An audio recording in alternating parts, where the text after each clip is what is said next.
Welcome you all to dieselship.com, educational videos for marine engineers, presented by Sriram. And the topic for the day is B W Manoeuvring System.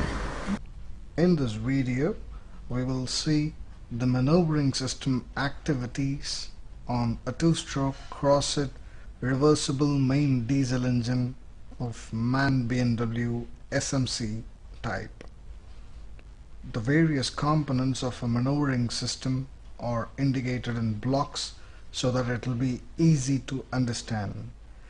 In the control room we have telegraph, with which we can give ahead and astern movement for the main engine, and there are set of remote control valves which convey the signal from the control room telegraph to the individual valves on the main engine. We have safety devices, that is the interlocks. The major are three in number. One is turning gear interlock. When the turning gear is disengaged, the main engine can be started. If it is engaged, no starting air could be admitted to the engine. And the next is air fuel interlock. When the fuel is on for the main engine, no more air can be admitted into the engine. And the reversing interlock is the third one. Without the starting air distributor and the fuel pump roller reversing completely with the respective movement in the telegraph, no more air can be admitted for starting the engine. And after which we have the fuel pumps connected to the governor, and the governor has a feedback mechanism from the main shaft through which it can control the speed of the engine, with which we set in the telegraph. And the governor is also connected to the slowdown mechanisms, and the shutdown mechanism is connected to the puncture valve of the fuel pump, which is located here. We have the starting air distributor and the starting air valve for individual unit. The distributor is common for all the units, but the air starting valve is individual for every unit. Now let's see what happens when we start the engine. When I move the telegraph to start in ahead direction, the signal from the telegraph goes to the remote control valves, and the respective ahead valve is operated, and it gives signal to the distributor and fuel pump to adjust the timing in ahead direction. Thus, the air starting distributor adjusts its position to ahead direction, and the fuel pump roller shifts to the ahead direction.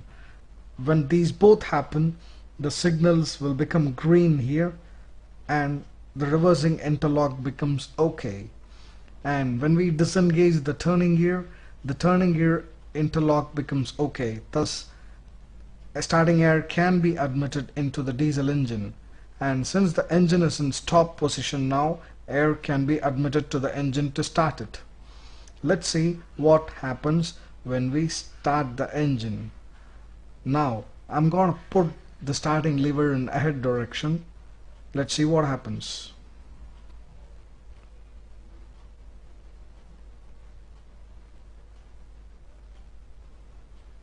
As I said earlier, when I issued a command start in ahead direction, the signal from the telegraph goes to the remote control valve, and the signal for the distributor and fuel pump is given for ahead direction. Thus, the starting air distributor and the fuel pump locates themselves for ahead direction, and both the timing becomes green, and then the signal goes to reversing interlock and it becomes OK.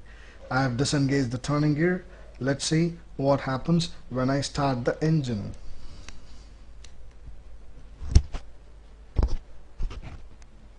Now the signal comes through the interlocks, distributor engages, and air is admitted into the cylinder unit.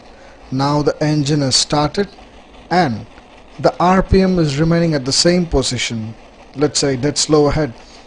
Now I'm going to send the telegraph to, let's say, dead slow, slow, half and full ahead.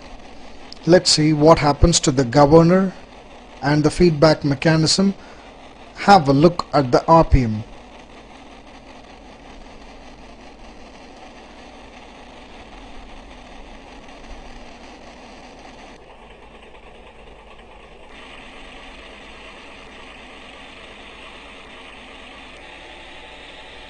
That's it. The engine has reached full RPM, 70 over here. No more air is being admitted to the unit. You can see the fuel being fired. The air fuel interlock is out, which means you cannot give an air kick to the engine now, and the telegraph is full ahead. The governor is taking control of the speed. Now I'm going to stop the engine. When I issue a stop command, the speed reduces half, slow, dead slow, and then it comes to stop. Let's see what happens now.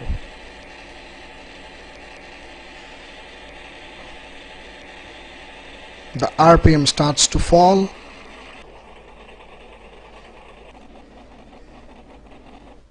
The stop signal goes to the puncture valve upon the fuel pump and then opens the puncture valve, which means no more fuel can be injected into the engine. Thank you for watching the videos. For more videos, log on to dieselship.com.